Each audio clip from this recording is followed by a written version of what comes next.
Welcome to episode 1 of the 18 Minutes podcast. Today we're starting out with disordered anxiety and exposure therapy from a former sufferer. If you're not familiar with my content, my name's Amanda, and I had multiple anxiety disorders for about 15 years, and I've been recovered now for about 5 years.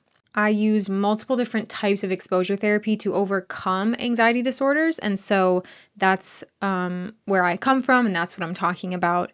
When I talk about recovering from panic disorder, it's typically through the lens of some version of exposure therapy. This episode will be really helpful if you're new to panic disorder, generalized anxiety disorder, if you're having panic attacks or severe anxiety, but also will be helpful for kind of a reference and a baseline because sometimes we need the reminder that this is a real condition that we can recover from. So this is going to be kind of a 101 on disordered anxiety and also exposure therapy. As always, I'm not a medical professional and I'm not a licensed therapist, so take what is helpful from this resource, leave what isn't, and heed any advice you get from your medical professionals. So, disordered anxiety. Before we get into the details, I want to just explain why I use the term disordered anxiety and not just anxiety. The reason is because anxiety is a normal human emotion. Everyone experiences anxiety in their life, in stressful situations, and it's a necessity actually for our survival. So, anxiety in itself is not a problem. It's normal, and that's something that you're going to feel sometimes. Disordered anxiety is a problem. Anxiety disorders are conditions involving the emotion of anxiety that has gotten out of balance or out of order. So I always use the term disordered anxiety because it matters. The goal is not to never feel anxiety ever again, but to not let it be something that is causing problems in your daily life. Okay, that being said, let's get into what disordered anxiety actually is. There's several types of anxiety disorders that exposure therapy can potentially help with. Generalized anxiety disorder, panic disorder, agoraphobia, social anxiety disorder, specific phobias, and separation anxiety disorder. So those are all classified under the umbrella of anxiety disorders. Now, some honorable mentions that are distinct conditions not put under the umbrella of anxiety disorders, but that are often treated similarly and can look very similar on the outside. Those include OCD, PTSD, and acute stress disorder. So I'm generally talking about those first group of conditions when I talk about exposure therapy and what was helpful to me. I do not have PTSD or acute stress disorder, and I never have. So they are separate, but just know that some of these concepts and principles can potentially be helpful if you do have one of those other conditions. Okay, so some common symptoms of anxiety disorders. If you have one, you're well aware of what some of the symptoms could be, but I'm just going to list out some of the most common ones. Some people don't know that, you're having heart palpitations is a symptom of anxiety and not necessarily a sign of a more serious condition. So I think it's important to know what some of the symptoms can be. This list is not exhaustive by any means. So I recommend doing a quick Google search, look up a list, maybe put into ChatGPT like an exhaustive list of symptoms from anxiety disorders and have that kind of baseline knowledge of what could potentially be a result of an anxiety disorder.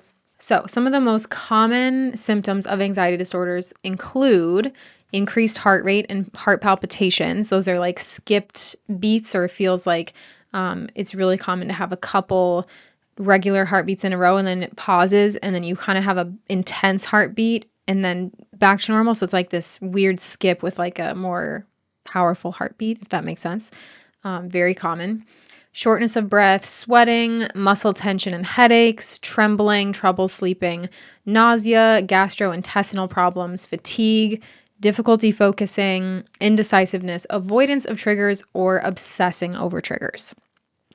Again, by no means exhaustive. There are so many more symptoms, but those are some of the most common key symptoms to anxiety disorders.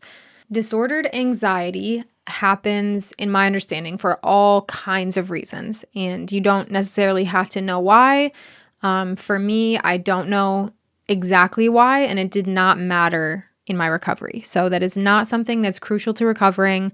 If you don't know why your anxiety started, it's okay. You don't have to know. It boils down to one way or another, creating neural pathways that cause our subconscious brains to send fight or flight signals to us when we're not in a dangerous situation. So I'll explain a little more about that later specifically, but what has helped me and thousands of other people is exposure therapy. And what it is essentially creating new neural pathways. There are several types of exposure therapy typically used for different symptoms or different fears. And the reason why it works for people who have disordered anxiety is because, like I mentioned, it almost always starts with these neural pathways that are actually created through avoidance of triggers. So avoiding anxiety-inducing feelings, anxiety-inducing situations. And so exposure therapy is really doing the opposite of that and essentially undoing that avoidance. So if you can imagine, you have a panic attack and then you avoid that feeling or that situation that caused you to have a panic attack. And what that does is it raises a flag in your brain that marks that feeling or that situation as dangerous because you reacted to it as if it was. You ran away from the situation or you went to the hospital feeling like you were dying. And so your brain has learned through your behavior and your reaction to that panic that something about that situation was dangerous and that it needs to alert you the next time something like that happens again. So that's how panic cycles happen through avoidance. And you can imagine, and this has probably happened to you if you're listening to this podcast, that you do that once and then say it's at the grocery store, so you avoid the grocery store, and then it happens again when you're in your car driving past a grocery store, so then you avoid driving, and then so on until your world becomes teeny tiny and there's hardly anything you feel like you can do without having a panic attack. In general, exposure therapy works by rewiring our brains to stop sending those fight or flight signals when we're not actually in danger. Exposures are triggering feelings or situations that we intentionally put ourselves in to create the new pathway. The key to the new part is a new reaction to the trigger. If you plan an exposure, say it's driving around your block once, and you get in your car, you start driving, and immediately you start feeling really anxious. And so you start bouncing your legs up and down, you start kind of rubbing your chest, you're like fanning yourself because you're getting sweaty, and you just keep thinking, I can't do this, I can't do this, I can't do this, I can't do this. But you just keep driving and you're like gritting your teeth through it and telling yourself, if this gets any worse, I'll just go to the hospital. And you're really just letting yourself spiral and trying really hard to not feel the anxiety feelings. That's going to send a signal to your subconscious that something dangerous is happening here.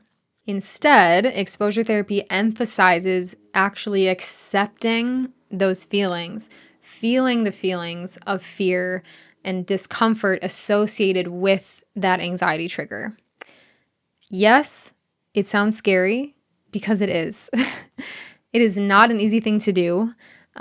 You essentially have to face your fears. However, it is highly recommended, and what was especially helpful to me was doing this in a gradual system. So not starting with your biggest fear and just going for it. It could be helpful if that's something you want to try, but you don't have to do that. And I think for me personally, that would have maybe been a disaster. So, starting small is actually the recommended way to go. For me, my first exposure ever was sitting in my parked car in my driveway. I was a housebound agoraphobe at that point, so I didn't have a lot of options for leaving the house. But even walking out to my parked car and getting in the driver's seat would cause my heart rate to increase, my palms to get sweaty, I would get kind of shaky, and I would start having catastrophizing thoughts just immediately when I sat in the driver's seat. So that's where I started because it was the most manageable exposure that I could actually do and actually accept the feelings of. And I did that every day for about a week. And after a week, I went out to my car, grabbed the handle, got into the car, sat down, waited for the symptoms to start, and nothing happened. So that was an example of how incredibly powerful this rewiring can be and why I'm such an advocate for exposure therapy for so many things. I mean, I've done exposure therapy since recovering on fears that I have, like not panic disorder related things, but just fears or even new habits I want to create. This system really does work to rewire our subconscious minds, and it's very powerful. It's an incredible tool, especially if you're suffering with something like an anxiety disorder. Okay, I digress. The idea then is you move on to the next most intense fear. So, if you sit in your car every day for 20 minutes and then you stop having symptoms from doing that, that's your cue to move on to the next thing. So maybe that's actually driving around the block just over and over again. Usually I say between 15 and 20 minutes, 18 minutes is a good, I always did 18-minute exposures. That's the average length of a panic attack.